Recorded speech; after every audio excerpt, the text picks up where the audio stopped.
via FEBC Radio. Join us in discovering the beauty and mystery. Get into it. We have, for instance, I think a twofold purpose that the book serves. First of all, as to the historical purpose, it records the history of the nation Israel from the death of Joshua to Samuel, the last of the judges, and he, of course, was the first of the prophets. And it bridges the gap between Joshua and the rise of the monarchy under Saul. There was no leader to take Joshua's place, actually, in the way that Joshua had taken Moses' place. And this was the trial period of the theocracy after they entered the land. Now, the second, I think, purpose is a moral purpose. It is the time of the deep declension of the people as they turned from the unseen leader and descended to the low level of, well, in those days, there was no king in Israel. Every man did that which was right in his own eyes. And that's the last verse that you find in this book. And we find how different it is from the first verse that opens this book. And I'll read the first verse. Now after the death of Joshua, it came to pass that the children of Israel asked the Lord, saying, Who shall go up for us against the Canaanites first to fight against them? They turned to the Lord at the death of Joshua, but that didn't last long. And you find them, by the time you come to the end of the book, they have gone to the very low plane of every man doing that which is right in his own eyes. Every man was doing his own thing. And friends, when that comes about, well, look around you today and you'll see what I mean. Why are we in such a low level as far as morality is concerned today? Well, because every man's doing that which is right in his own eyes, and there's no lofty purpose or lofty goal in view. Now, this actually should have been a period of glowing progress and success, but it was a dark day, actually, of repeated failure. You see, the children of Israel entered the land of promise with high hopes and exuberant expectation. And you'd expect these people who were delivered out of Egypt, led through the wilderness, and brought into the land with such demonstration of God's power and direction to attain a high level of living and victory in the land. But such was not the case. They failed ignobly and suffered miserable defeat after defeat. And we'll see here a philosophy of history. And you'll find that, and I think I should turn to that now. In the second chapter, at verse 11, here's their story. And the children of Israel did evil in the sight of the Lord, and served Balaam. Now, you have here an old wheel of prophecy. I call it the hoop of history. And it begins with this nation serving God. Then we have these steps downward. They did evil in the sight of God, and they served Balaam. And then we're told, verse 12, they forsook the Lord God of their fathers, and they followed, we're told here, other gods, gods of the people that are round about them, bowed themselves unto them, and they provoked the Lord to anger. Now they forsook the Lord, and what happened? And served Baal and Ashtaroth. Now the anger of the Lord was hot against Israel. And now the next step, he delivered them into the hands of spoilers that spoil them. And then the next step, he sold them into the hands of their enemies round about. And they could no longer stand before their enemies. And then they spent a time of servitude. And then what happened? Well, they cried out to God in their distress and in their sad plight. And when they cried out to God, they then turned to God, and they repented. And then God heard their prayer, and judges were raised up. He delivered them. And then you have the nation again at the top of the hoop, and they're serving God. And then what happens? Same old story. They did evil. They forsook God. They followed their own pleasure. They were sold into slavery. There was a period of servitude. They cried to God. They turned to God. They repented. Judges raised up, delivered. The nation serving God again. They're at the top. Here they go again. Did evil. And my friend, the old hoop just turns over and over and over. And you can follow right through the Bible, that hoop. And it's true today. The old bromide, history repeats itself, friends, is true. It's absolutely true. And this is the cycle of history that we're looking at. That's the reason we call this a philosophy of history. Now, when you get over to the book of Isaiah, we're going to find again that book opens with God giving this philosophy of history. And the way Isaiah puts it is quite interesting. He starts off again that there are 3 steps that every nation makes that goes down the drain. And what are those 3 steps? There is first of all spiritual apostasy. Then there is moral awfulness. And then third, there is political anarchy. And that's the last stage of any nation. You find that in the first chapter of Isaiah, and we'll see it when we get to that, of course, and that'll be quite a while yet. But this is something that you'll find that has been true down through the history of mankind. And I'd like to give you a quotation from General Douglas MacArthur along this same line. Will you listen to him? If you want to know how up-to-date the book of Judges is, in this day of gathering storms, as the moral deterioration of political power spreads its growing infection, it is essential that every spiritual force be mobilized to defend and preserve the religious base upon which this nation was founded. For it has been that base which has been the motivating impulse to our moral and national growth. History fails to record a single precedent in which nations subject to moral decay have not passed into political and economic decline. There has been either a spiritual reawakening to overcome the moral lapse or a progressive deterioration leading to ultimate national disaster. Same thing, way back in the book of Judges. You have this philosophy of history that is given. Now, when the children of Israel had entered the land with such high promise, why, you would expect them to serve God. Why, after 40 years in that wilderness, and then 40 years of God delivering the land to them by miracle and power, and it was so evident He was working in their lives, you would think that they would come to a very high level of living and there would be victory in their lives. But such was not the case. They failed ignobly and they suffered miserable defeat after defeat. Now, what did God do? God raised up judges to deliver His people when they apostatized and cried to Him in their misery. And these judges ruled between Joshua and Samuel, by the way. And the book takes its name from these men whom God raised up. They were judges. They exercised their ministry, some of them in a local and restricted area, and that is true of most of them.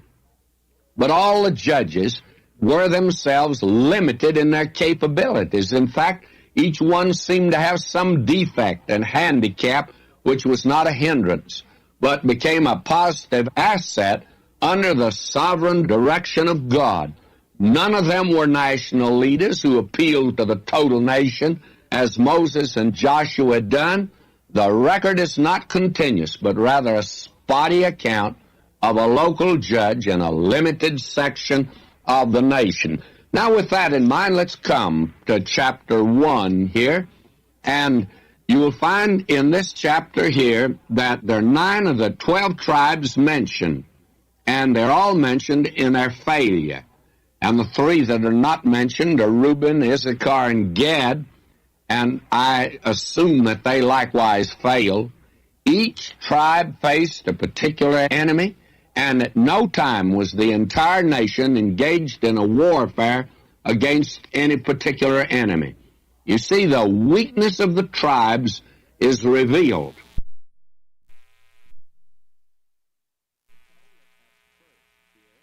They asked the Lord what they were to do, and who'll go for them against the Canaanites. Now the Canaanites were well entrenched in that land. They hadn't been driven out, and they were a thorn.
When they apostatized and cried to him in their misery.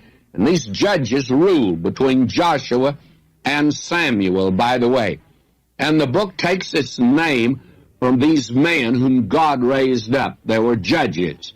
They exercised their ministry, some of them in a local and restricted area, and that is true of most of them. But all the judges were themselves limited in their capabilities. In fact, each one seemed to have some defect and handicap which was not a hindrance, but became a positive asset under the sovereign direction of God. None of them were national leaders who appealed to the total nation as Moses and Joshua had done. The record is not continuous, but rather a spotty account of a local judge in a limited section of the nation. Now, with that in mind, let's come to chapter 1 here. And you will find in this chapter here that there are 9 of the 12 tribes mentioned. And they're all mentioned in their failure. And the 3 that are not mentioned are Reuben, Issachar, and Gad. And I assume that they likewise failed. Each tribe faced a particular enemy, and at no time was the entire nation engaged in a warfare against any particular enemy. You see, the weakness of the tribes is revealed from the very word go. Now notice this. We are told that at first here, they asked the Lord what they were to do, and who'll go for them against the Canaanites. Now the Canaanites were well entrenched in that land. They hadn't been driven out. And they were a thorn in the side of Israel during the reign of Saul and during the reign of David. Now will you notice as we read on here in verse 2, and the Lord said, Judah shall go up. Behold, I have delivered the land into his hand. In view of the fact that the Canaanite nation, for the most part, was in the land allotted to Judah and to the one that became his sidekick, if you please, Simeon. And we're told in verse 3 something that reveals the innate weakness of this nation and of the tribes. Listen at verse 3. And Judah said unto Simeon his brother, Come up with me into my lot, that we may fight against the Canaanites, and I likewise will go with thee into thy lot, So Simeon went with him. Now, you say, well, how is that a sign of weakness? It looks like a fine sign of cooperation. Well, that part I'll agree with. But it was real weakness, very frankly, for Judah to ask another tribe to help them drive out the Canaanites in their own particular land. They should have been able to do it themselves and should have gone out to do it themselves. And as a result, why, they never were totally driven out. We find in verse 4, and Judah went up, and the Lord delivered the Canaanites, the Perizzites, into their hand, and they slew of them in Bezek 10,000 men. Now you would think that after this first step, that the people in Judah would be now confident and that God would deliver it into their hands. Now we're told in verse 9, though, and afterward the children of Judah went down to fight against the Canaanites that dwelt in the mountain and in the south and in the valley, and Judah went against the Canaanites that dwelt in Hebron. Now the name of Hebron before was Kirjath Arba. And they slew Shishai and Ahiman and Talmai. And from thence he went against the inhabitants of Debir, and the name of Debir before was Kirjath Sepher. That means it was a city of books, by the way. It was the library. And Caleb said, He that smiteth Kirjath Sepher and taketh it to him will I give Achsah, my daughter, to wife. And Othniel, the son of Kenaz, Caleb's younger brother, took it, and he gave him Achsah, his daughter, to wife.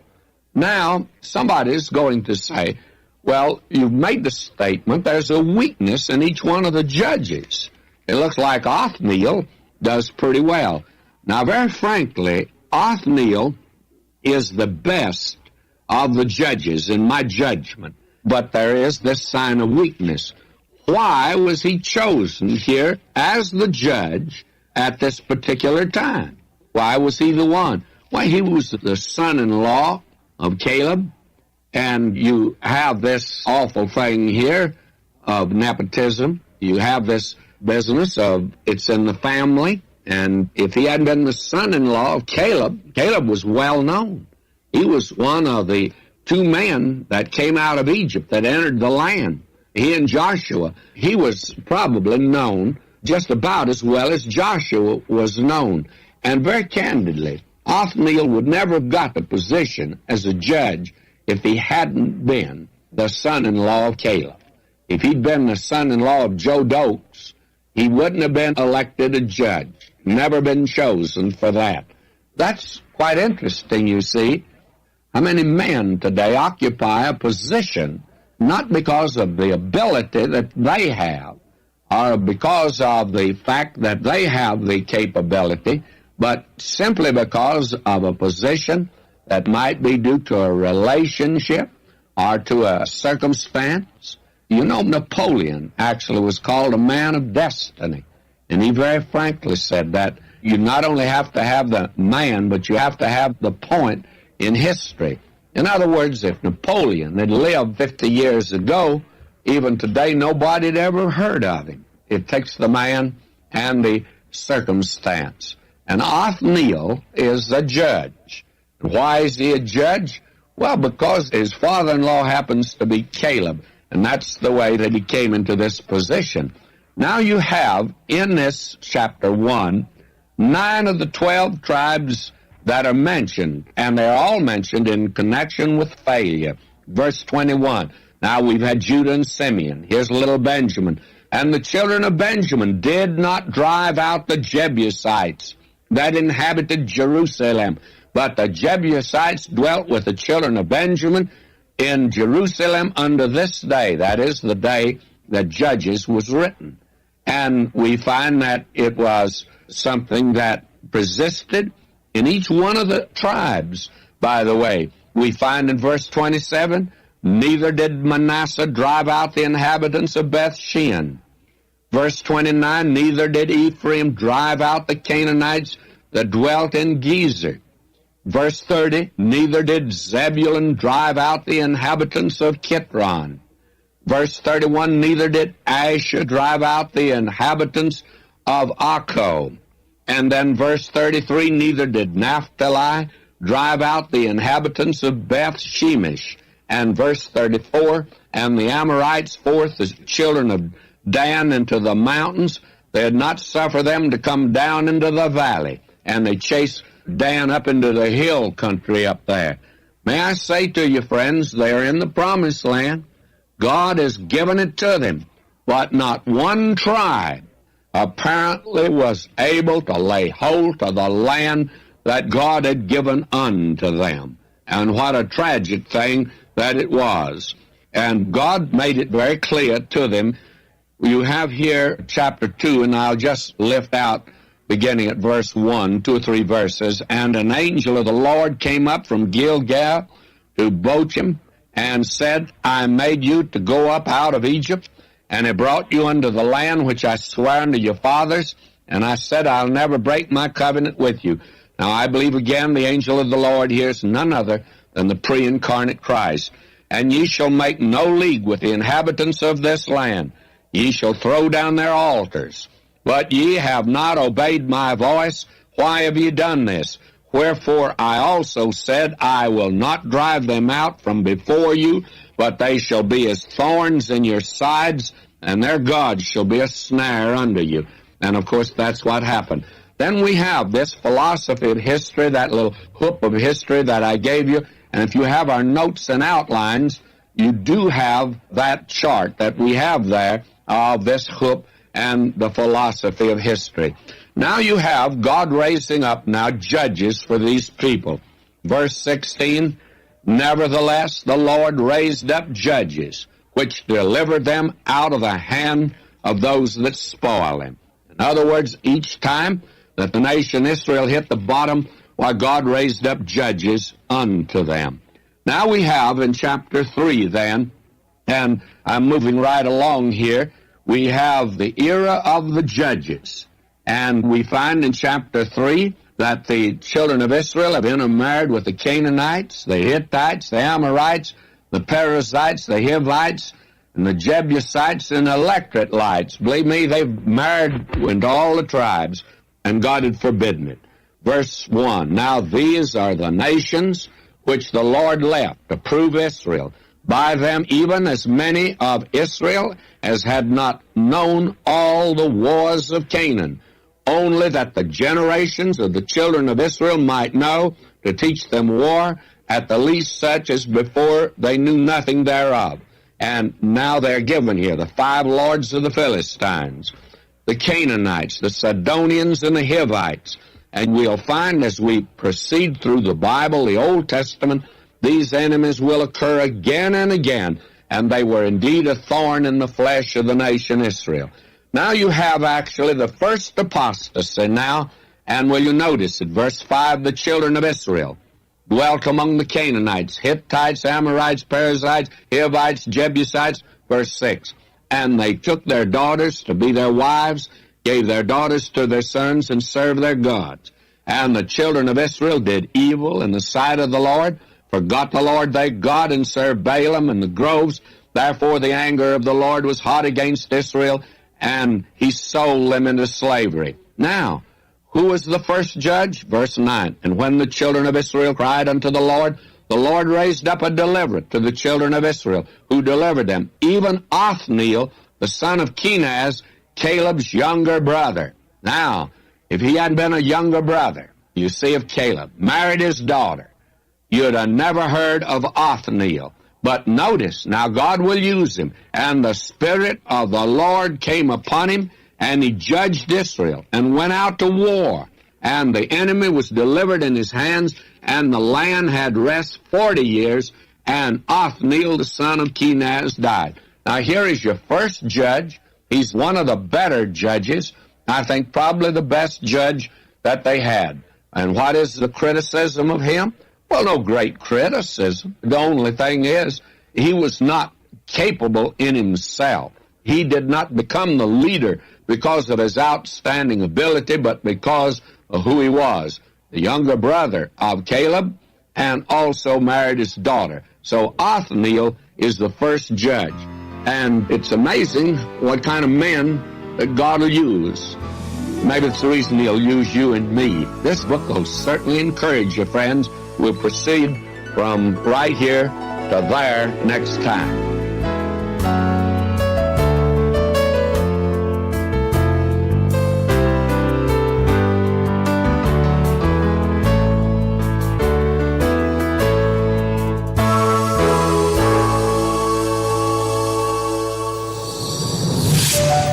For more teaching from God's whole Word, you can listen through this station, FEBC Radio.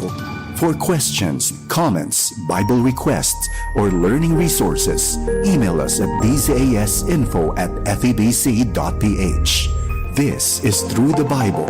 See you again for more learning on the next episode. Patuloy na naghahatid ng makabuluhang impormasyon at inspirasyon anumang panahon at pagkakataon. Hindi magbabago ang mensahe na maihatid ang pag-asa mula kay Kristo. Sa ibang dako, 22 million pesos na calamity fund ipinalabas na ng Pag-ibig Fund Legazpi. Narito ang ulat ni Melissa Manzanilla. Ipinalabas na ng Home Development Mutual Fund o Pag-ibig Fund ang 22 million pesos na calamity loan sa nasa 1,500 members sa Bicol Region. Yung pagkakilalang yan, ay hindi lang yung pagkakilala by name. Yan ang pagkakilala mismo sapagkat tinanggap si Kristo bilang Panginoon at tagapagligtas. But we should thank God that we were spared from the super typhoon. It's better to